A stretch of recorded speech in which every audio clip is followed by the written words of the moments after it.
ഇന്ന് ലോകമെമ്പാടും ഗണേശ ചതുർത്ഥി ആഘോഷിക്കുകയാണ്. അപ്പോൾ ഇന്നത്തെ വീഡിയോ അതിനെപ്പറ്റിയാണ്. അപ്പോൾ എല്ലാവരും ഈ വീഡിയോ കണ്ട് ലൈക്കും കമൻറ്റും ചെയ്യുക. അപ്പോൾ എൻ്റെ ഈ കുഞ്ഞു ചാനലിലേക്ക് എല്ലാവർക്കും സ്വാഗതം. അപ്പോൾ ഇന്നലെ തന്നെ ഞാൻ കുറേ പൂക്കൾ വാങ്ങിച്ച് കെട്ടിയിട്ടുണ്ട്. അപ്പോൾ കഴിഞ്ഞ പ്രാവശ്യം കുറച്ച് പേര് പറഞ്ഞായിരുന്നു മാല കെട്ടുന്നത് മനസ്സിലായില്ല എന്ന്. അപ്പോൾ ഞാൻ ഇതിനകത്ത് ഒന്ന് പെട്ടെന്ന് കാണിക്കാം, അല്ലാതെ നാളെയോ മറ്റന്നാളോ ഇനി അടുത്ത വരുന്ന വീഡിയോയിൽ നല്ല വ്യക്തമായിട്ടുള്ള പൂ കെട്ടുന്നത് വീഡിയോ കാണിക്കുന്നതാണ്. അപ്പോൾ ഞാൻ വെള്ള ജമന്തി പൂക്കൾക്കൊക്കെ ഭയങ്കര വിലയാണ് കേട്ടോ. പ്രത്യേകിച്ച് ഈ കോഴഞ്ചേരിയിൽ എല്ലാ സാധനത്തിനും വില കൂടുതലാണ്. അപ്പോൾ കുറച്ച് കടകളേ ഉള്ളൂ. അപ്പോൾ ആ കടകളിൽ തന്നെ ഉള്ളതെല്ലാം വില കൂടുതലുമാണ് കേട്ടോ. അപ്പോൾ എനിക്ക് മോൻ തേജു കുറച്ച് പൂ വാങ്ങിച്ചുകൊണ്ട് വന്ന് ജമന്തി വാങ്ങിച്ച്, പിന്നെ റോസാപ്പൂ വാങ്ങിച്ച്, പിന്നെ ഈ ട്യൂബ് റോസ് എന്ന് പറയുന്നത്, ട്യൂബ് റോസ് എന്നാണ് പറയുന്നത്. തമിഴിൽ വേറെ ഏതോ ഒരു പേരാണ് പറയുന്നത്, എനിക്കറിയത്തില്ല. അപ്പോൾ അത് വാങ്ങിച്ചുകൊണ്ട് വന്നു.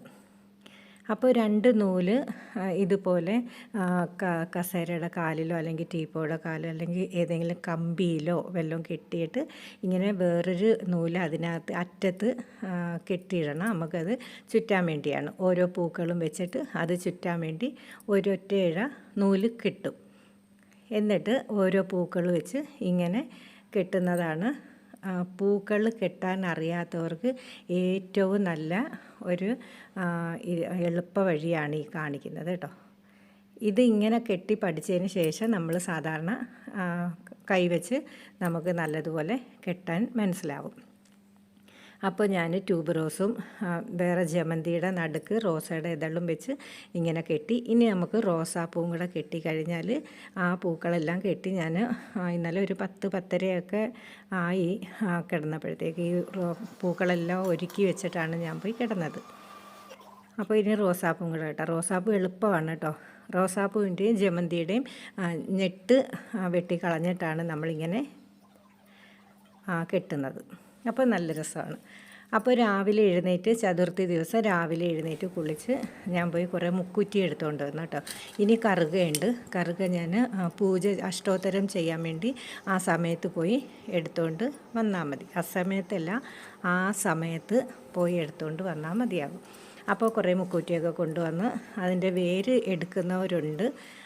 ഇത് ഞാൻ വേരെടുക്കാതെയാണ് എടുത്തിരിക്കുന്നത് കേട്ടോ. എന്നിട്ട് നല്ല കഴുകി വൃത്തിയാക്കി ഞാൻ സാധാരണ പോലെ മാല കെട്ടുവാണ്. ഇങ്ങനെ കെട്ടാനാണ് എളുപ്പം. മറ്റേ നേരത്തെ കെട്ടിയ ആ ട്യൂബ് റോസിൻ്റെ മാലയും ഇങ്ങനെ കെട്ടിയാൽ നല്ല രസമാണ് കേട്ടോ. ആ കെട്ടുന്നതിനേക്കാളും നല്ല ഭംഗിയാണ്. അപ്പോൾ ഞാൻ മുക്കുറ്റി മാലയൊക്കെ കെട്ടി. പിന്നെ ഇനി നമുക്ക് കുറേ നിവേദ്യങ്ങളൊക്കെ വെക്കണമെന്നും പറഞ്ഞിരുന്നത്. പക്ഷേ എനിക്ക് 2-3 ദിവസം കൊണ്ട് കടയിൽ തിരക്കായിപ്പോയി. ചേട്ടനും മക്കളൊക്കെ ഓരോ പണിയായിട്ട് അങ്ങോട്ടും ഇങ്ങോട്ടൊക്കെ പോയി. പിന്നെ വള്ളസദ്യയൊക്കെ ഇല്ലേ, അതിൻ്റെ പുറകെ പോയിട്ട് ഞാൻ കടയിൽ പോകണമായിരുന്നു. അപ്പോൾ എനിക്ക് ഒട്ടും സമയം കിട്ടാതെ വന്നു. രാവിലെ പോയി കഴിഞ്ഞാൽ പിന്നെ വൈകിട്ട് 5:45 ആകും. പിന്നെ വിളക്ക് കത്തിച്ച് നാമമൊക്കെ ജപിച്ച് രാത്രിയിലത്തേക്ക് ആഹാരമൊക്കെ ആകുമ്പോഴത്തേക്കും ഒരുവിധ സമയമാവും. അപ്പോൾ ഒന്നും പറ്റിയില്ല. പിന്നെ ഞാനിന്ന് കൊഴുക്കട്ട മാത്രമേ ചെയ്തുള്ളൂ. പിന്നെ കശുവണ്ടി, ഈന്തപ്പഴം, പിന്നെ ആപ്പിൾ വാങ്ങിച്ച്. പിന്നെ ഞാൻ ഭഗവാന് ഏതായാലും കുഞ്ഞല്ലേ, നമുക്ക് കുഞ്ഞായിട്ടല്ലേ, നമ്മളെ ഒരു മക്കളിനെ പോലെ അതില്ലേ തോന്നിയത്. അപ്പോൾ ഞാനൊരു കിൻഡർ ജോയും ഒരു ജെംസും കുറേ ഡയറി മിൽക്ക്, പിന്നെ കുറേ വേറെ മിഠായിയൊക്കെ എടുത്തുകൊണ്ട് വന്നു. നാരങ്ങ മിഠായിയൊക്കെ എടുത്തുകൊണ്ട് വന്നു കേട്ടോ. അതിനെന്നെ പിള്ളേർ കളിയാക്കുകയും ചെയ്തു. അതൊന്നും കുഴപ്പമില്ല, നമ്മുടെ ബർത്ത്ഡേ അല്ലേ, ഭഗവാന്റെ ജന്മദിവസം നമുക്ക് എന്ത് വേണമെങ്കിലും സ്വീറ്റ്സ് കൊടുക്കാം. പ്രത്യേകിച്ചും ഗണപതി ഭഗവാന് എത്ര വയറ് നിറച്ചും കൊടുത്താലും തൃപ്തിയാവത്തില്ല. എന്നുവെച്ചാൽ അതുപോലെ ഭക്ഷണപ്രിയനാണ് ഭഗവാൻ. അതുപോലെ തന്നെ ഇലയട ചെയ്യണം, മോദകം ചെയ്യണം, പിന്നെ അവൽ വിളയിച്ചതൊക്കെ ചെയ്താൽ നല്ലതായിരുന്നു. പക്ഷെ ഒന്നും ചെയ്യാൻ പറ്റിയില്ല. ഇനിയിപ്പോൾ അടുത്ത വർഷമൊക്കെ ഓരോരോ ഐറ്റങ്ങൾ നമുക്കറിയാത്തതൊക്കെ അടുത്ത വർഷം വരും വർഷങ്ങളിലൊക്കെ നമുക്ക് ചെയ്യാൻ പറ്റുമെന്ന് ഭഗവാന്റെ അനുഗ്രഹം ഉണ്ടെങ്കിൽ സാധിക്കും. അപ്പോൾ ഞാൻ ഓരോ മാലകളാക്കി ഭഗവാന് അലങ്കരിച്ച് വെച്ചു. പിന്നെ നിവേദ്യങ്ങളൊക്കെ കൊണ്ടുവച്ചു. പിന്നെ താമര ഇലയ്ക്കകത്താണ് ഞാൻ ഈ പ്രാവശ്യം പഴം, അവലും ശർക്കരയും കൽക്കണ്ടവും ഇല്ലായിരുന്നു, പഞ്ചസാരയാണ് ഇട്ടത്. പിന്നെ ഒരു ചെറിയൊരു പാത്രത്തിനകത്ത് പുകയ്ക്കാൻ കൂടെ കുന്തിരിക്കവും കൂടെ ഇട്ടിട്ടുണ്ട്. അപ്പോൾ ഞാൻ ഭഗവാനെ എല്ലാ പൂക്കൾ വെച്ചൊക്കെ അലങ്കരിച്ച് എന്നിട്ട് നമ്മൾ ചന്ദനവും മഞ്ഞളും കുങ്കുമവും കൂടാണ് തൊഴിച്ചത്. എന്നിട്ട് ഞാൻ കറുകപ്പുല്ല് പോയി എടുത്തുകൊണ്ട് വന്നായിരുന്നു. കറുക കുറേ എടുത്ത് നല്ല കഴുകി വൃത്തിയാക്കിയിട്ട് ഭഗവാന്റെ തുമ്പിക്കൈയുടെ അവിടെ വെച്ച്, എന്നിട്ട് ഇനി അഷ്ടോത്തരമാണ് ഞാൻ ചൊല്ലിയത് കേട്ടോ. ഗണപതിയുടെ ഗണേശ അഷ്ടോത്തര നാമാവലിയാണ്. ഓരോ നാമാവലിയും ചെയ്യുമ്പോൾ ഓം ഗണേശായ നമഃ നമഃ പറയുമ്പോഴത്തേക്ക് നമ്മൾ കറുകപ്പുല്ല് ഭഗവാന്റെ പാദത്തിൽ സമർപ്പിക്കും. അപ്പോൾ അങ്ങനെ കറുക ലാസ്റ്റ് ഒരു 5-6 നാമം ചൊല്ലിയപ്പോൾ കറുക തീർന്നു. പിന്നെ റോസാപ്പും 2-3 ട്യൂബ് റോസുമാണ് ഇട്ടത്. ഇന്ന് എനിക്ക് ഈ പൂജ ചെയ്യുമെന്ന് ഞാൻ ഒട്ടും പ്രതീക്ഷിച്ചില്ല കേട്ടോ. എന്നുവെച്ചാൽ ഇന്നലെ എനിക്ക് ഒട്ടും വയ്യായിരുന്നു. എനിക്ക് ദേഹമൊക്കെ തളർന്നതുപോലെ ഛർദിലും തലവേദനയും ഒക്കെ ആയിരുന്നു. ഭയങ്കര കയ്യും കാലൊക്കെ തളർന്ന് ഞാൻ ഇന്നലെ കിടക്കുമായിരുന്നു സത്യം പറഞ്ഞാൽ. ഞാൻ ഇന്ന് രാവിലെ എഴുന്നേറ്റ് ഇത്രയൊക്കെ നടക്കുമെന്ന് എനിക്ക് ഒട്ടും പ്രതീക്ഷിച്ചില്ല. പക്ഷേ രാവിലെ ഞാൻ ഒരു 6 മണിക്ക് എഴുന്നേറ്റ് സ്റ്റാറ്റസ് നോക്കിയപ്പോൾ കുറേ ഗണപതിയുടെ ശ്ലോകങ്ങളും പാട്ടുകളൊക്കെ. അപ്പോൾ അത് കേട്ടപ്പോൾ ഞാൻ പെട്ടെന്ന് എഴുന്നേറ്റ് ഓടിപ്പോയി കുളിച്ച് ഇത്രയും ചെയ്തേതായാലും ഇത്രയും ചെയ്യാനുള്ള ഭാഗ്യം ഭഗവാൻ എനിക്ക് തന്നു.